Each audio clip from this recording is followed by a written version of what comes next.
जय हिंद दोस्तों, मैं हूं आकाश तोमर और आप देख रहे हैं तोमर शो। क्या हो अगर मैं आपसे कहूं कि इंडिया सिर्फ योगा और स्पिरिचुअल गुरुज का देश नहीं है, बल्कि एक टाइम में यह एक समुद्री सुपर पावर था जिसने दुनिया की सबसे बड़ी नेवीज को टक्कर दी। हाँ, सही सुना। सदियों तक कुछ फॉरगॉटन एम्पायर्स ने पूरे इंडियन ओशियन पर रूल किया। उन्होंने ग्लोबल ट्रेड और कल्चर को ऐसे शेप दिया जिसके बारे में आपने स्कूल टेक्स्ट बुक्स में शायद ही कभी पढ़ा हो। गेट रेडी, क्योंकि हम रिवील करने वाले हैं इंडिया की एंशिएंट मैरीटाइम स्वैग की हिडन लेगेसी को। ओशियन में लाखों सीक्रेट्स दफन हैं, पर इंडिया की एंशिएंट सी पावर का मिस्ट्री सबसे डीप है। जरा इमेजिन करो, मैसिव फ्लीट्स निकल रहे हैं अननोन वाटर्स में, ट्रेड पर बने एम्पायर्स और एक ऐसी लेगेसी जिसने चुपके से हमारी मॉडर्न वर्ल्ड को इन्फ्लुएंस किया है। Time to uncover lost civilizations और फाइनली रिकॉग्नाइज इंडिया को true master of the C.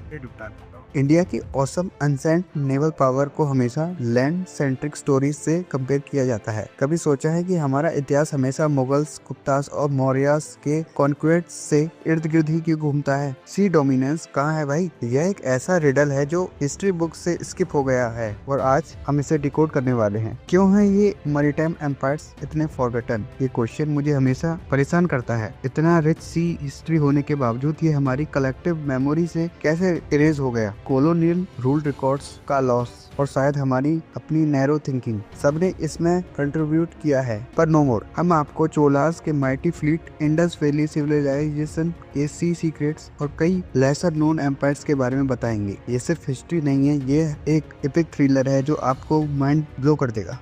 The OG sea bosses. चलो बात करते हैं चोला डायनेस्टी की। ये लोग 10th से 13th सेंचुरी तक साउथ इंडिया में राज करते थे। चोलास सिर्फ लैंड पर ही नहीं, सी पर भी बॉस थे। उनके पास एक जायंट नेवी थी जिसने पूरे साउथ ईस्ट एशिया में स्ट्रेटेजिक मिशंस चलाए। चोलास ने श्री विजय और मलय पेनिसुला जैसे फार ऑफ प्लेसेस को कॉन्क्यूर किया, जिससे इंडियन ओशियन ट्रेड रूट्स पर उनका फुल कंट्रोल हो गया। उनकी क्रेजी शिपिंग बिल्डिंग टेक्निक्स और नेवल इनोवेशंस जाना जरूरी है। उनके शिप्स इतने लार्ज और ड्यूरेबल होते थे कि लंबी समुद्री यात्रा और नेवल वार्स को आराम से हैंडल कर लेते थे। सिर्फ वॉरशिप ही नहीं, उनके पास मैसिव मर्चेंट शिप्स भी थे जो स्पाइसेस, क्लॉथ्स और जेम्स को दूर दूर तक एक्सपोर्ट करते थे। चोला सी वाटर और इकोनॉमिक और कल्चरल इम्पैक्ट बहुत डीप था। उन्होंने साउथ एशिया के साथ ट्रेड और कल्चरल एक्सचेंजेस को बूस्ट किया, जिससे इंडियन कल्चर, रिलीजन और लैंग्वेज वहाँ स्प्रेड हुई। अब चलते हैं टाइम मशीन में और पीछे इंडस वैली सिविलाइजेशन लगभग 2500 BCE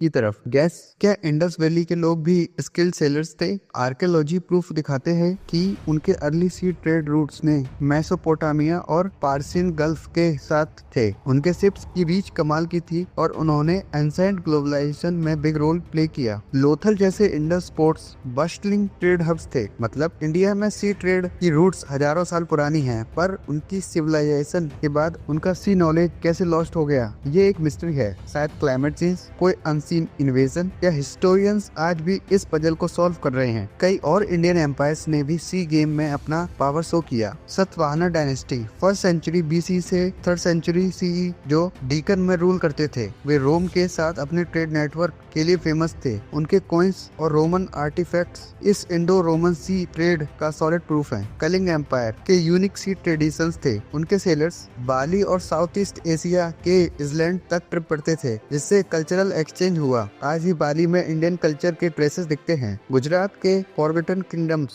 ने अरेबियन सी में अपना डोमिनेंस रखा। उनके पोर्ट वेस्टर्न वर्ल्ड के साथ ट्रेड के लिए की सेंटर्स थे। ये सब एम्पायर्स दिखाते हैं कि इंडिया की मैरीटाइम हिस्ट्री कितनी डाइवर्स और लोडेड थी। ये एंशिएंट सी पावर कैसे इम्पैक्ट करती है हमारी कल्चर और डाइवर्सिटी को, ये अंडरस्टैंड करना इम्पोर्टेंट है। समुद्र ने इंडिया को वर्ल्ड से कनेक्ट किया, जिससे आइडियाज, रिलीजन और आर्ट का एक्सचेंज हुआ। यही हमारी रिच डाइवर्सिटी का एक मेन रीजन है। आज भी जियोपॉलिटिशियन और इंडिया की नेवल एम्बिशंस पर भी इस हिस्ट्री का बड़ा इफेक्ट है। आज इंडिया एक बार फिर इंडियन ओशियन में एक मेजर पावर बनकर इमर्ज हो रहा है। यह हमारी एंशिएंट मैरीटाइम हेरिटेज का कंटिन्यूएशन है। तो दोस्तों, यह सिर्फ एक हिस्ट्री लेसन नहीं है, बल्कि एक कॉल है कि हम इंडिया की इस मैसिव और अक्सर इग्नोर्ड सी लेगेसी को और एक्सप्लोर करें। हमें अपने हिस्ट्री के इस ग्लोरियस चैप्टर को डिस्कवर डिस्कवर करके दुनिया के साथ शेयर करना चाहिए। नेक्स्ट टाइम जब आप इंडिया के बारे में सोचें तो सिर्फ हिमालयस या डिजर्ट को इमेजिन मत करना, बल्कि उस वास्ट इंडियन ओशियन और उन पावरफुल फ्लीट्स को भी याद करना जिन्होंने कभी इसकी वेव्स पर राज किया था। अगर आपको यह वीडियो अच्छा लगा तो इसे लाइक करो, शेयर करो, हमारे चैनल को सब्सक्राइब करना मत भूलना। हम जल्दी ही मिलते हैं अगले वीडियो में। जय हिंद।